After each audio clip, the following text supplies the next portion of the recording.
It's just past 11 o'clock, and it's time for the WIP Mystery Theater. Why don't you join us? Just sit back and relax, if you can.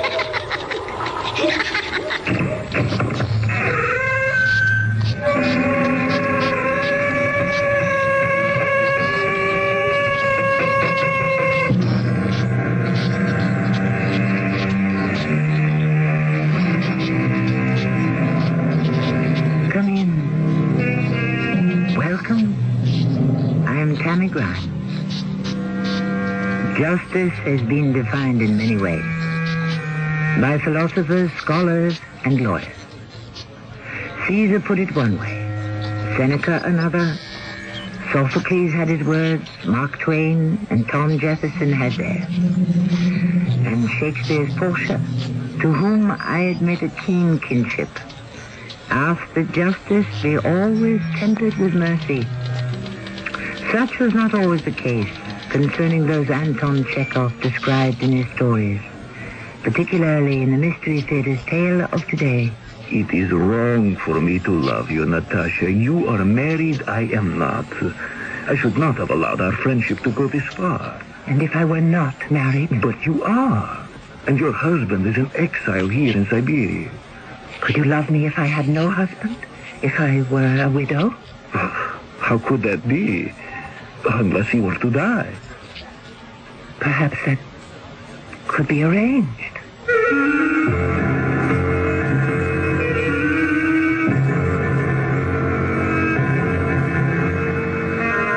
Our mystery drama, The Boatman and the Devil, based on a story by Anton Chekhov, was adapted for the Mystery Theater by James Agate Jr. It stars Alexander Scorby. I shall return shortly with Act One. Make life a little less irritating for someone on your Christmas list by getting a Remington electric shaver from True Value Hardware Stores. Hi, Pat Summerall to suggest you save your favorite lady from the irritating nicks and cuts of a razor by giving her a Lady Remington shaver. Or for that special man on your list, choose a Remington men's electric shaver with handy trimmer. Right now you can get the Lady Remington or men's electric shaver for just $19.99 each at participating True Value Hardware Stores and home centers. And tell them Pat Summerall sent you. Well, when you cover your mouth with your hand every time you laugh, you just aren't showing much confidence in how your teeth look. I mean, mine were all tobacco stained until I got Topol. Topol Smoker's Tooth Polish is a combination of polishing agents and a rich foaming cleanser, especially formulated to help remove ugly yellow tobacco stains. Yet laboratory research has proven Topol cleans gently enough to be used every day instead of regular toothpaste. Topol made my teeth cleaner and brighter. Topol Smoker's Tooth Polish, fluoride or mint. Edna? Do you have the key? Oh, never mind. We forgot to lock the door. I'll hang up the coats, Melvin. Good girl. Oop. Melvin. Mm-hmm. Take a look in the closet. Edna. Yes, Melvin. There's a dog in the closet. Hiya. Don't worry, it's me, McGruff, the crime dog. He talks? Of course. How else could I tell you not to leave your door unlocked? Oh, you're McGruff, the crime dog. Edna, you're talking to a dog. I'll say it again. Lock your windows and doors, use a timer to turn lights on and off. Oh. And tell your neighbors to keep an eye on your house. Good idea. By the way, you got a neighborhood watch program? Neighborhood watch? What's that? That's where you and your neighbors learn how to protect each other and your neighborhood. Oh. But find out more. Write to McGruff, Box 6600, Rockville, Maryland, and help take a bite out of crime. Edna, lock the door. Gotcha. A message from the Crime Prevention Coalition and the Ad Council.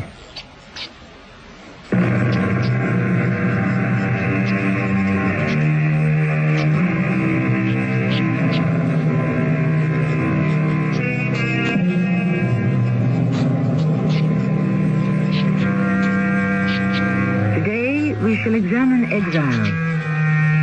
From 15 to 50 years, in some Siberian outland, deprived of family and friends, left alone to survive or die. One man in the Russia of 1890s is the boatman who conveys the convicted across the river from Russia to Siberia. In the boatman's hut are two exiles. One, Obviously a man of position, asleep in a fur coat. The other very poor and younger, who warms his hands before the blazing logs. He is waiting to be ferried across the river by the boatman, whose name is Sasha. It is he who will tell our story. Young man, you have just arrived. At this moment, you feel sorry for yourself because you believe you're innocent. That gentleman, lying there asleep in his fur coat, also believes he is innocent and doesn't belong here in Siberia. His name is Vasily. Count Vasily, I believe. What's yours? My name is Radek. And mine is Sasha. I'm the boatman. I advise you to get as close to the fire as you can. When I take you across the river, you will find it very cold there. Sir, can a man be as well dressed as that man, Count Vasily, in a fur coat and still have committed a crime? He has been found guilty and exiled. How old are you? 25. What crime did you commit? I stole nothing. I robbed no one. I hurt no one. Whom did you offend? The state and the judge. Russia is not a country where one may call a spade, so to speak. There are those in power, and then there are the rest of us. Powerless. My boy, it has always been so. My wife, my baby, my parents. I can't bear to live without them. I shall go mad. You will not. We had a happy life. And then I was unjustly accused of theft, of beating an old man. I broke out of jail and joined a movement of people. They told me there could be a better life. We all ended up in jail. In a worse life. Hardly a life at all. You haven't even tasted it yet. You haven't crossed the river. As soon as the wind dies down, I shall row you across to be officially admitted at the post office at Girino. Don't you understand, old man? I can't accept this exile. How many thousands of times have I heard that? In a week, the river will have gone down. The weather will have warmed. And you will go wandering across Siberia, finding ways to amuse yourself. Never.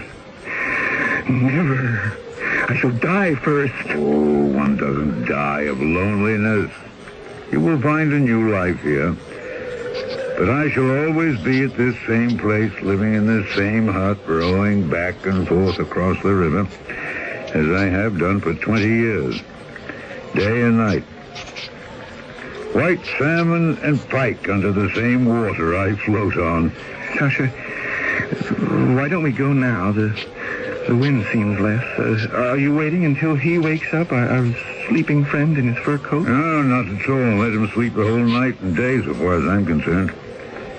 You wish to be ferried across now, so be it. Gather your belongings and we'll go. Who knows how long Mr. Fur Coat will sleep. You, Radek, start your new life. Yes, as the Chinese say, a journey of 1,000 leagues begins with the first step.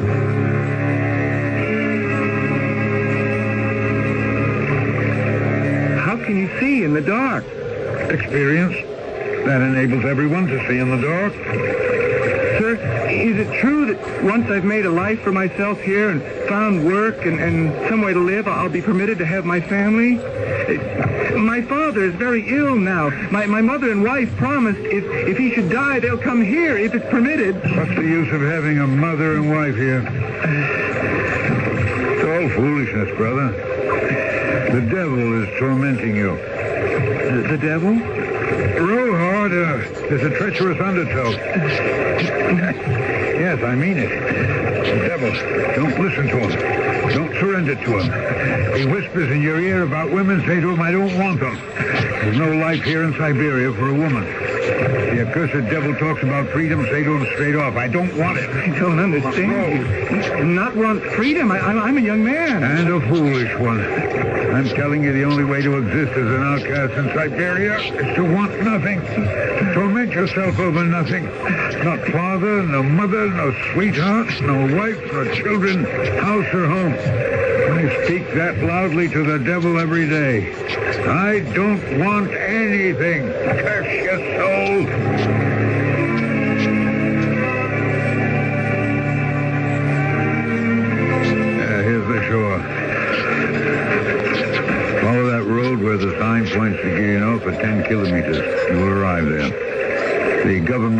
and the post office is always open. Tell them you're here and to mark a check after your name.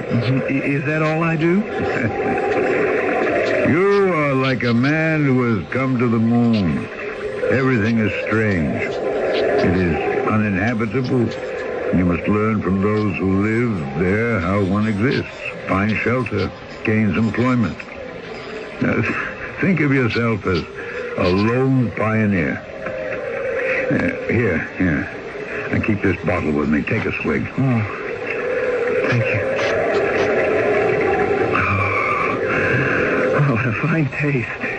Brother, I am no peasant. I don't come from a class of slaves. I'm the son of a sexton.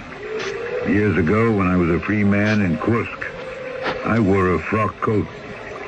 But now I brought myself to such a point that I can sleep naked on the earth and eat grass. It is wanting nothing that enables one to survive in Siberia. From the very first day they sent me here, would you believe it? I don't even remember my crime. From that day, I wanted nothing. You had no family? You left no one behind? As many as you and more. Radek, don't complain. Don't envy. Find some joy in every day. Accept your lot. That is the secret. Take, for instance, that Vasily. Who? Oh, Count Vasily likes to call himself wealthy, well-educated. The man we left snoring in front of my fire in his fur coat. He will not find peace either until he accepts completely the life he has to live. I'm going back across the river now, and I shall tell him that for the umpteenth time. But do you think he'll take my advice? I doubt it.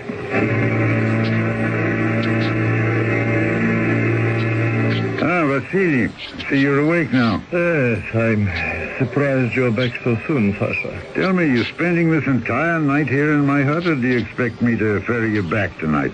Well, I've waited this long. I thought I'd wait a little longer. She said she'd write by the first post. She promised to. Your wife could have addressed a letter to the Gilino post office. But she knows it saves the day if her letter from Moscow comes to the boatman. That young man you just took across, I suppose he's like all the others, isn't he? I didn't think you were asleep, Vasily. He reminded me of you when you were first exiled to Siberia. Of me? Mm-hmm. That boy hasn't 2 kopecks to rub together. I was a government official. I had money. If you remember correctly, I agreed with everything you told me, Sasha, and I made a life for myself here. I bought a house and some land. No more a life of pushing papers across a desk as I did in Moscow. Yes, in the beginning you were fine. But your family had money. I think I'll wait just one more day for her letter. I'll go back to sleep then. I'll wake you in the morning. Yes, when you walked in the door now, I was dreaming it was yesterday. Well, perhaps I shall return to that dream, huh? You're letting the devil torture you. I can't help myself. I can't.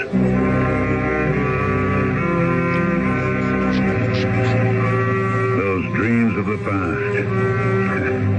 It was almost as if I was dreaming by his side. I knew Vasily's dreams so well. I warned him that to want money is only the beginning. His family had it, and so they could send it. Every month he would cross the river with me for a whole year. Every month. Always the same words. Sasha, it's a long time since they sent me any money from home. You don't need money, Vasily. What good is it? Throw all the past away. Forget it as though it never happened. Don't listen to the devil. He'll never bring you any good. He'll only tighten the noose. Oh, it's to want to live well in a place the Almighty has forsaken. Is that dealing with the devil? You are a prisoner, a convict. You have been convicted of a crime. One doesn't live well as a criminal. No, you want money. Every month, you wait for your family to send more. My crime was not that great. I forged my father's will so I wouldn't have to share with my brothers. And those same brothers you tried to cheat are now sending you money. Yes, I needed to live. I cannot live without money. To live, a man needs only to be content and happy. And if you wish to be content in Siberia, you must learn not to want anything. You have to despise fate. Laugh in his face. Then fate will begin laughing at himself. It was like talking to the wind. Vasily would hear none of it. He would have money. He would have his wife and daughter. He would turn his Siberia into a heaven on earth. For 2 years this went on. For 2 years I ferried him to the Russian side of the river. And one day that man, that Vasily Sergeyevich, met me with laughter. Oh, Sasha, it happened. Think of it, Sasha. She is coming. She is. I am going to Guiana tomorrow. Would you believe it? To meet my wife. Oh, my Natasha. She has taken pity on me. She's come to live with me. Oh. She has forsaken the gay life of Moscow to live here in Siberia, bad winters and all, and to be with me. She misses me. What do you think of that, Sasha?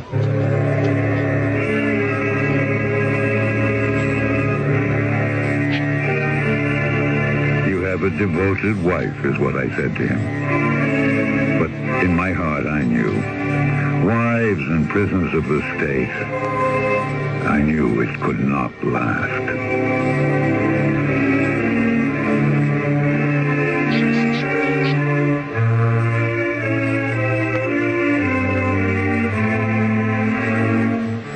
Many have written about the Gulag, the outcasts of Russian society condemned to mark time until their sentence has been served, or they have not survived and died in their cages. But no one has illuminated it in the same fashion as Chekhov. What it takes to become used to this moonscape from which there is no escape. Our boatman will tell us more when I return shortly with Act Two. I bought this gadget by mail. The ad said it would save me a lot of gas. It did. Since I put it in, my car won't start. They said I could make money stuffing envelopes at home. I'd like to give those envelope guys a licking. If you shop by mail and don't get what you were promised, it could be mail fraud, and there are many different kinds, from products that don't work to worthless work-at-home schemes. If you're a victim or even suspect mail fraud, call your postal inspector. It's his job to keep the mail a nice way to shop. The ad said I could lose 20 pounds a week painlessly. What I lost was $20, and that hurt a lot. They said there were hundreds of dollars to be made working at home. They were right. I worked at home, and they made hundreds of dollars. Remember, most of the time when you shop by mail, you do get what you were promised. But if you suspect mail fraud, call your local post office and ask for your postal inspector or postmaster. Don't take getting taken. A public service announcement by this station and your postal service. Mommy, I cut my hair. Oh, no. What did I do? Oh, Mommy, I'm bleeding. Can you stop the bleeding? Can you clean a wound properly? What if he stops breathing? What if his heart stops too? How do you handle an emergency at home? Many of us panic when prompt action may be needed to save a life. If you'd like to learn what to do and how to do it before you're faced with an emergency, contact Red Cross. We'll help you learn how to prevent accidents. We'll teach you first aid, Red Cross CPR, family health and home care. Countless lives have been saved through safety and health care skills learned through Red Cross courses. And because of these skills, millions of Americans live safer, happier, healthier lives. Learn how to take better care of yourself and your family. Call Red Cross. We'll help. Will you?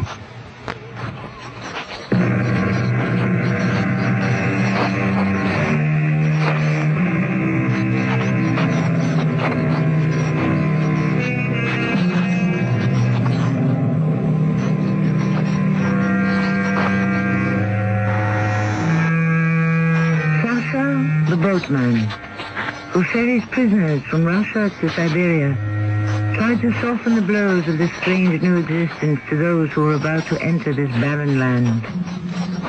Sometimes he would talk to the new convicts in his hut before the fire. Sometimes during the long road to that land of the abandoned and forgotten. One prisoner, Vasily Sergeyevich, having served 2 years of his sentence for forgery, has persuaded his young wife and daughter to come live with him in Siberia. Sasha picks up the story.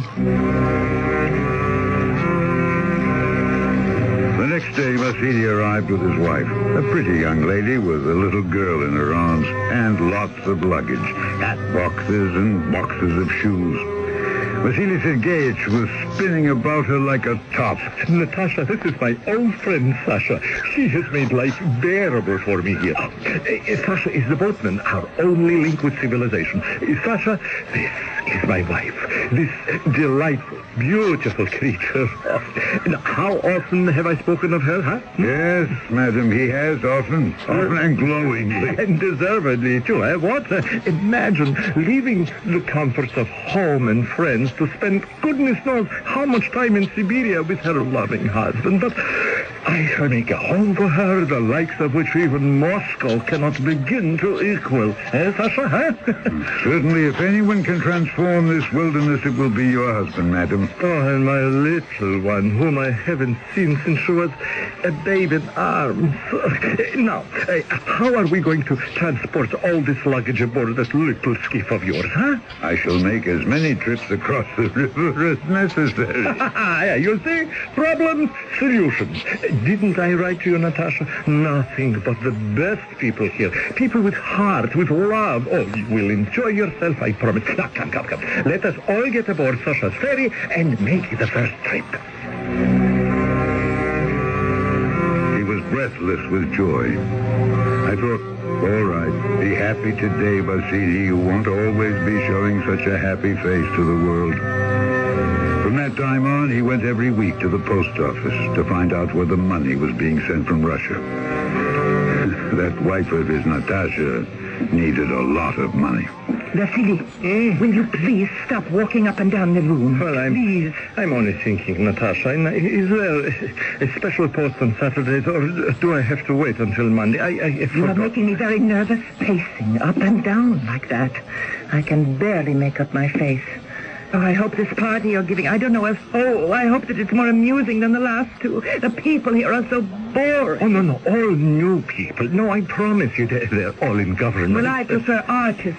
Oh, my darling, we are meeting the best people, and they're all charmed by you. I am not charmed by them. The people here have no manners.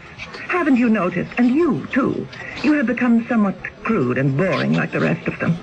How I long to meet just one gentleman, just one. I ask no more. Oh, I have become crude and boring. Yes, just like them. Oh, Vasily, you don't even realize it.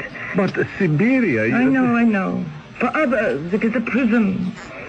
But you assured me in your letters that for us it would not be. And we are paying for your indiscretion, Vasily. It's not fair.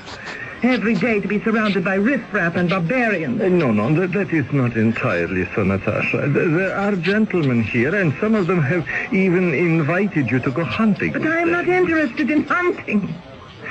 Besides, for a woman alone, it's not proper. Well, government officials and commissars and their wives hunt. It is only we, not you, but I, a prisoner, who may not carry a gun. Well, you went on the last hunt. I didn't hear any objections then. You acted as though you had a very good time. You don't understand anything. Month after month, my child is longing for a proper education. I asked myself, why did I come to Siberia in the first place? Why? I thought... You thought what? Well, never mind. But I do mind. What were you going to say? I thought you came here because you missed me and loved me and wished our little family to be together. But I can see I was mistaken. I am exiled not only from my country, but from everything that was once dear to me. Siberia is a cruel punishment. It does not fit the crime. How long could a spoiled wife of a once wealthy man exiled to Siberia stand it here? Not very long. How could she? Clay soil on which nothing grows, cold water, cold weather, no vegetables, no fruit, and surrounded by ignorant people. So she found amusement where she could. Anton? Oh, forgive me, my princess. I could not come sooner. Anton, where have you been? I've missed you so. A commissar cannot always prescribe his hours. I have work responsibilities. Anton, I hate this place. Even my little Anna knows how I feel. And although she loves her father and would do anything to remain here in Siberia with him, she knows it is not good for her. So we had a little talk, and I am going to take her home to Moscow. She is too young to stop learning. Moscow? When? At the first sign of spring, April or perhaps May. Now, you will come too, won't you? I cannot leave here. This is my post, my career, my future. I have no way of going to Moscow in the spring. I am taking Anna to Moscow, and as soon as I am certain that she is installed in a good school and her uncle can take care of her, I may return. And then what? We shall see. If you are still interested, I will be with someone who can make Siberia bearable for me. And if not you, then someone else. Crumbs of happiness. It's all wrong. You are married. I am not. I should not have allowed our friendship to go this far. Would you feel that way if I were alone? Alone? If I had no husband? If I were a widow? Then I would demand to be transferred to Moscow. I would pester them until they agreed. In Moscow we could be married. They like my work. I know I should be promoted. Natasha, would you marry me if you were a widow? Yes, I would. I believe in you, Anton. So only one thing stands in our way. Yes, only one thing. Am I to remain the wife of an exile or his widow? Anton, you're an excellent shot. Remember those geese you shot down, one after the other, without scarcely taking aim? Tomorrow I shall tell Vasily that for her sake I am taking Anna back to Moscow. And perhaps, who knows, while I am away, a hunt is organized and accident happens. So that when I return, I find myself a widow. A hunting accident. How long will you be away? I can arrange almost anything. How much time do you need?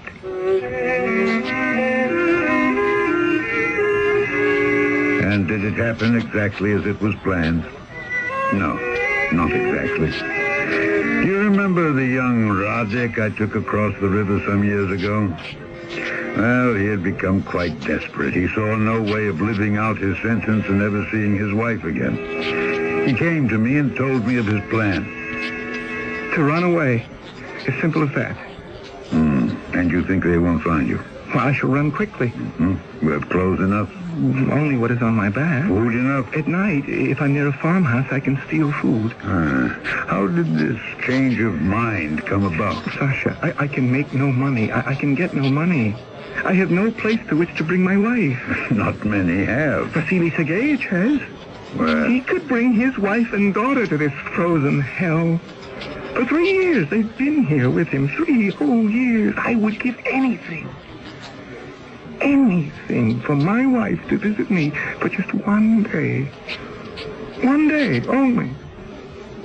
And then she could go home. 1 visit would last me a whole year. Sasha, I have decided to suffer no longer.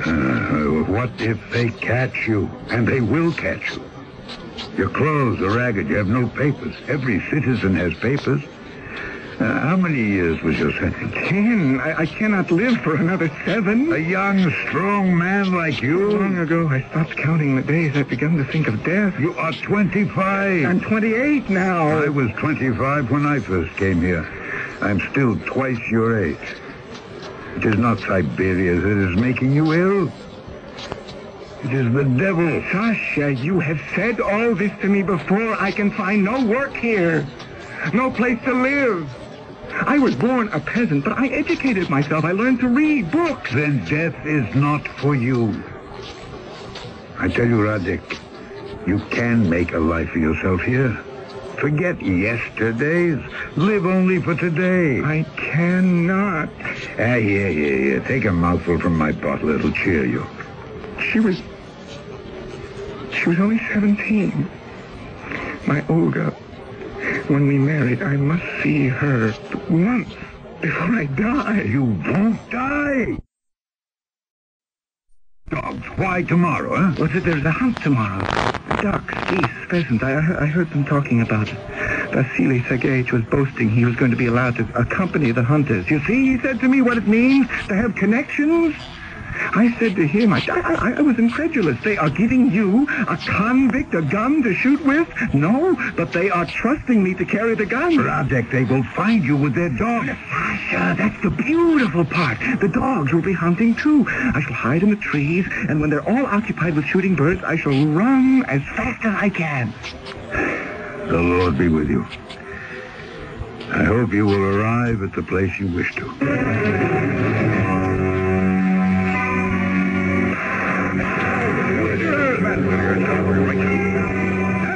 Poor Radek. He never left the forest alive. He was shot by accident by one of the government men. One called Anton. He said he thought the movement behind a tree was a deer, that it never occurred to him it could be an escaping convict. Anton? You're back? I had no idea you would return to Moscow so soon. I didn't go. Anna became ill. Is that the man you shot? They're burying? It was an accident. The wrong accident. Vasily told me all about it. He was standing quite near when you shot the wrong man. I shouldn't have even dreamed of doing it. This innocent boy is dead now. They said he was escaping. Did you shoot the wrong man on purpose? I don't know what I did. It was all so sudden. It was wicked to even plan such a thing. How could we have lived together with your husband's death on our conscience? That boy died so that Vasily could live. We must never forget that. Now, let us bow our heads as they lower the coffin into the grave.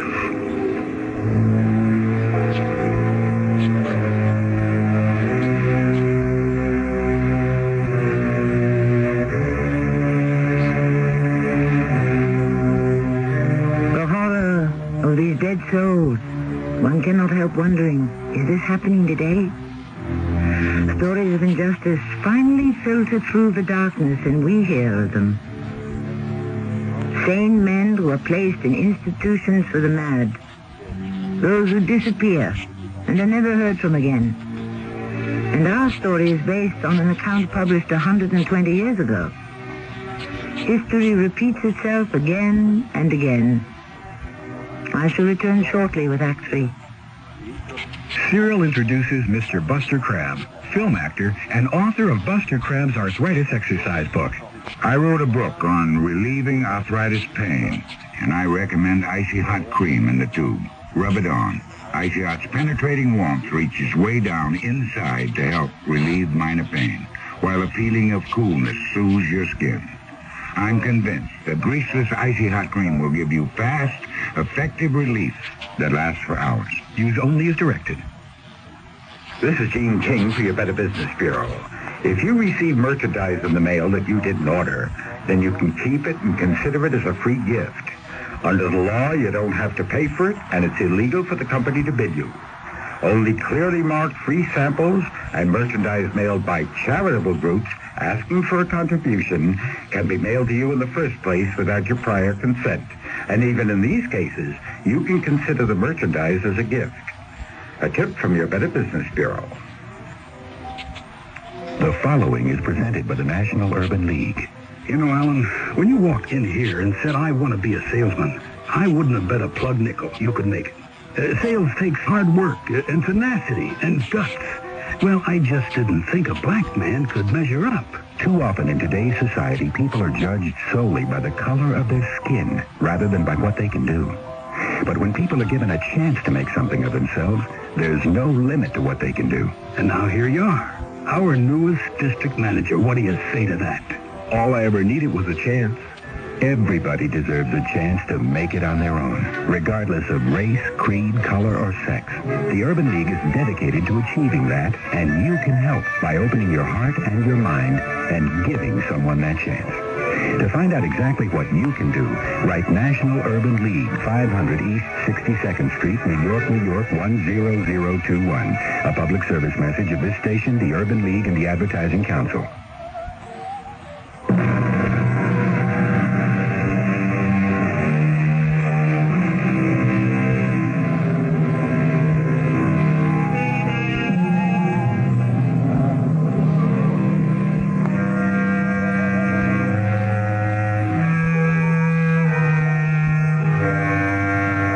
Today, the Mystery Theater's third act curtain rises on a tale familiar to many writers, some who themselves experienced exile in Siberia.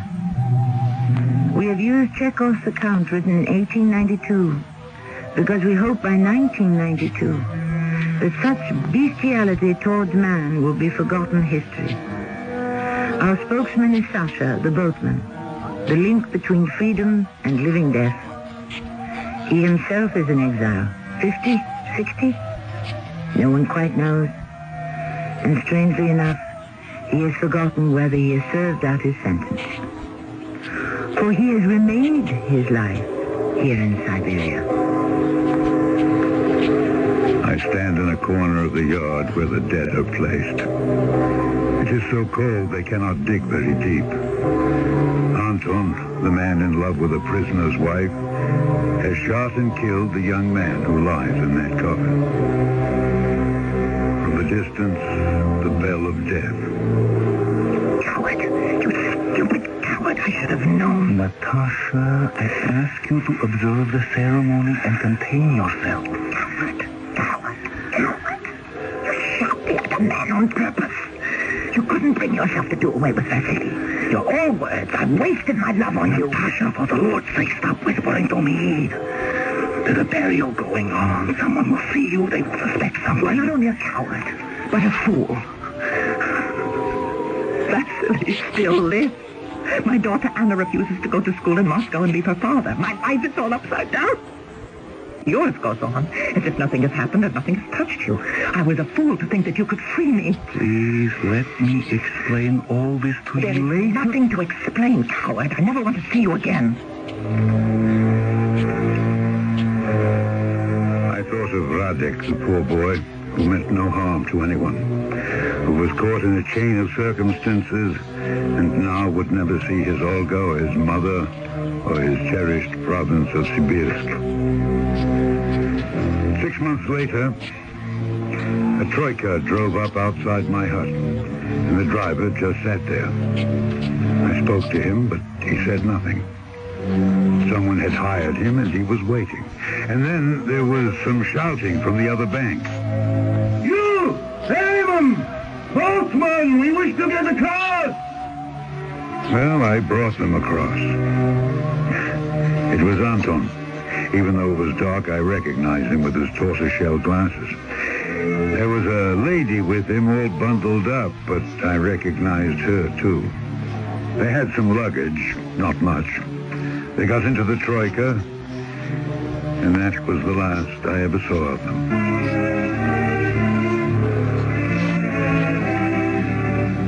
The next morning, guess who was shouting to be ferried across?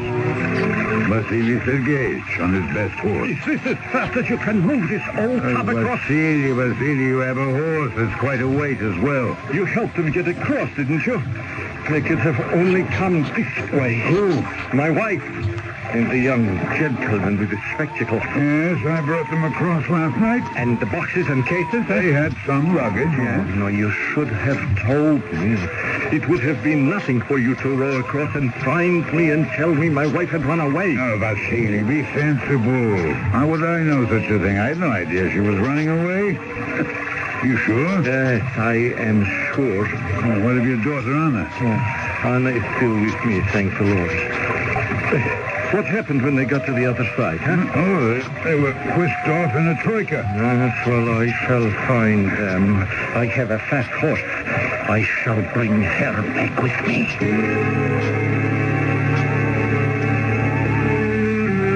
5 days and nights he chased after his wife. Of course, he didn't find her. I won't rest. I won't. I will have her back. I will have my freedom. I must. Who do I see to beg for my freedom? Well, you know all the influential people in Kirillov. You entertained them at your house. Whom do I know? They are all leechers and traitors.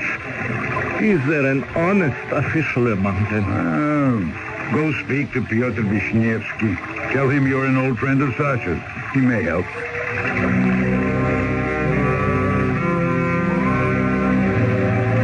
Summers and winters passed. Don't ask me how many. Time expands and compresses in this wilderness.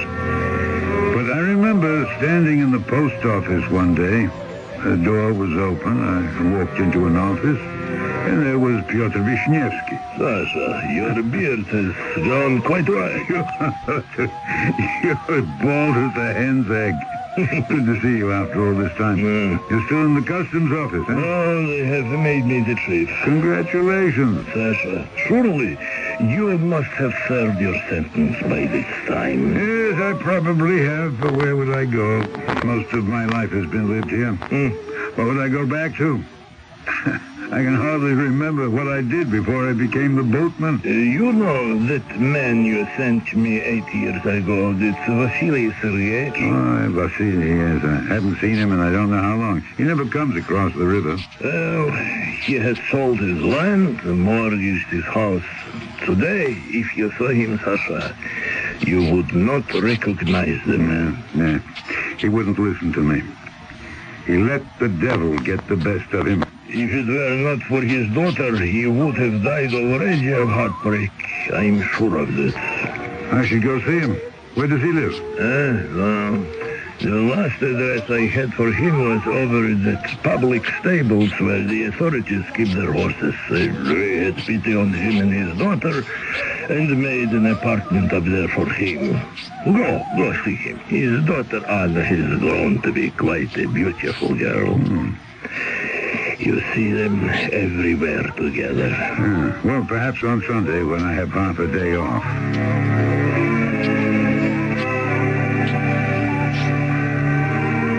Good morning, Vasily Sergeyevich. Yes?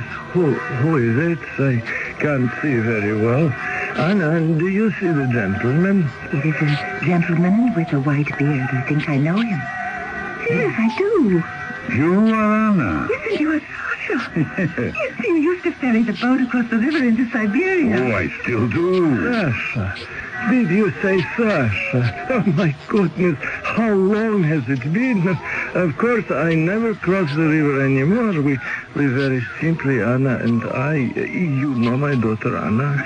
I would have recognized her anywhere. Oh, how would you have recognized her? She was a little one in those days. I was very little when you met me first, but I'm 18 now. Sasha, do you still talk about the devil? Sometimes, yes. Well, for a man who knows as much as you were very wrong. Was he really, Papa? Well, weren't you, Sasha? Come. You're among friends. Come, confess it. What do you want me to say? And I am the proof you were wrong. After everything is said and done, I am the living proof that people can live in Siberia. That even in Siberia, there is happiness. Look at her. Anna. There she stands. Oh, Papa. She takes good care of you. We are counting the months now. Little less than a year and my sentence is over. were full of plans, my little Anna and I. One more winter, and that will be it.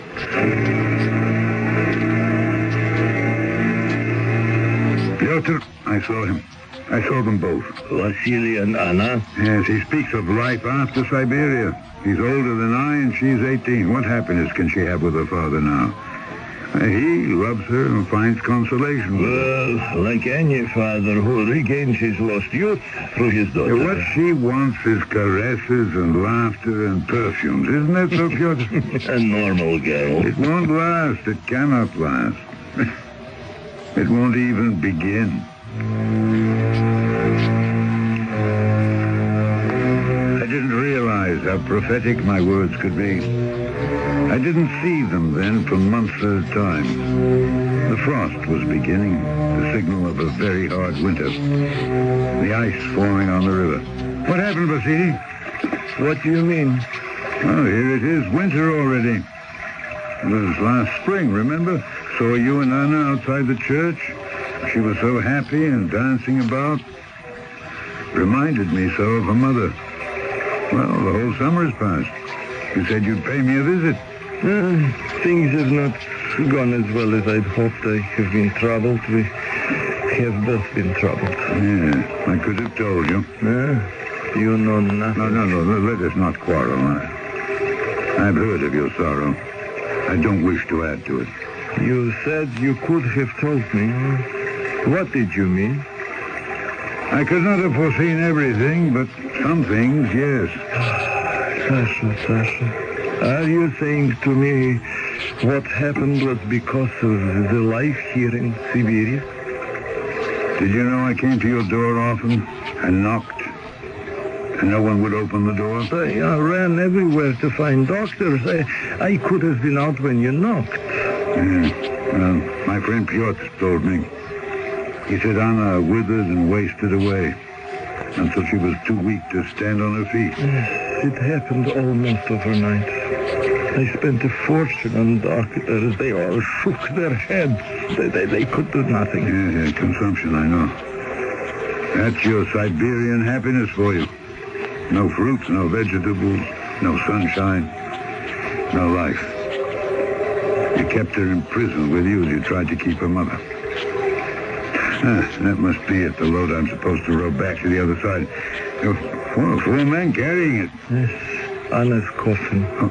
I will ride across with you. Oh, forgive me. I had no idea. They told me there would be a load to carry across the river. I had no idea it was her. What will you do, Vasily? I'm taking Anna to Moscow. And then? Nothing. My life is over. Vasily, we're both of the same age. Come back. Be a boatman with me. It's a healthy outdoor life. We could live to be 100. I have a cousin in the Urals who is 125. Come back. You could help those who are making this passage for the first time. We will share life, you and I. We will not let the devil rule us. We will rule him. Let me think about it, Sasha. You may be right. But I may not have the strength to return.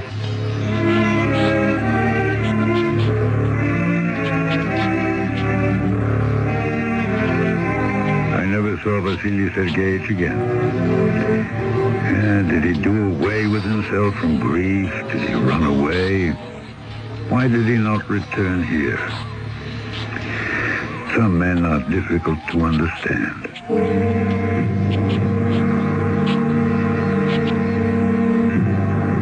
Today, when I introduced our production of The Boatman and the Devil, I pondered a little bit upon justice and judgment. I wondered then, and I still do, whether justice, a man-made law of order, can ever exist in a form acceptable to everyone. Putting it in our terms, is it because, as someone has said, no one understands a policeman because no one understands the Bill of Rights? I shall return shortly. This is Jason Robards for the National Council on Alcoholism. I'm Jason Robards. I'm alcoholic. There was a whole world out there that applauded me as a success. So how could I be alcoholic? I thought only losers became alcoholics.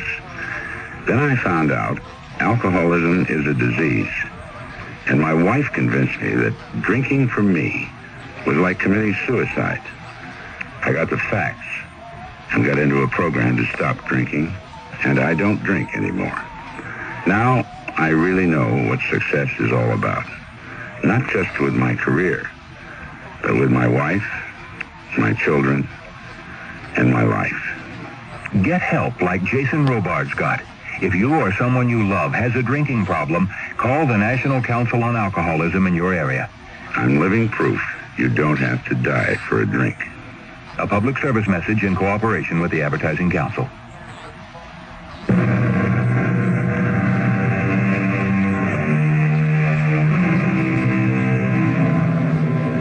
A postscript about the boatman, whom I'm sure many have already likened to Charon, the ferryman of the dead, guiding their bodies across the river Styx. For the fare of one silver piece, Charon would ferry his soul to eternity.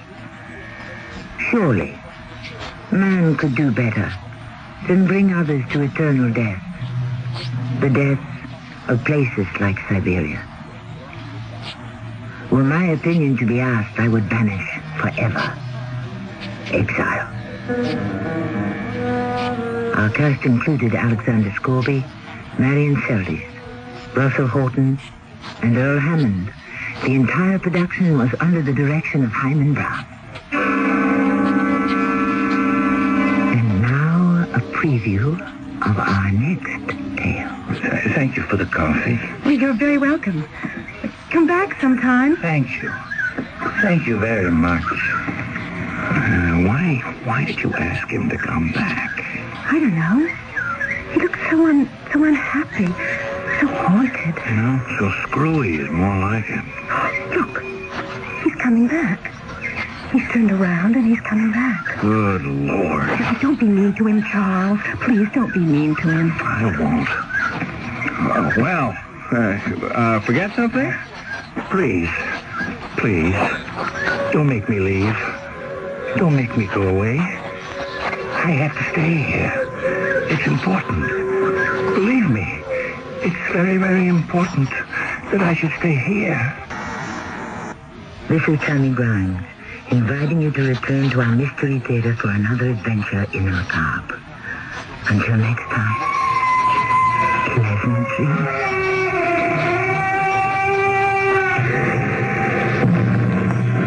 This is Nat Wright. Stay tuned for a special presentation of the John Lennon story, which will follow the midnight news. This is WIP, Metro Media Radio, in Philadelphia. An accident in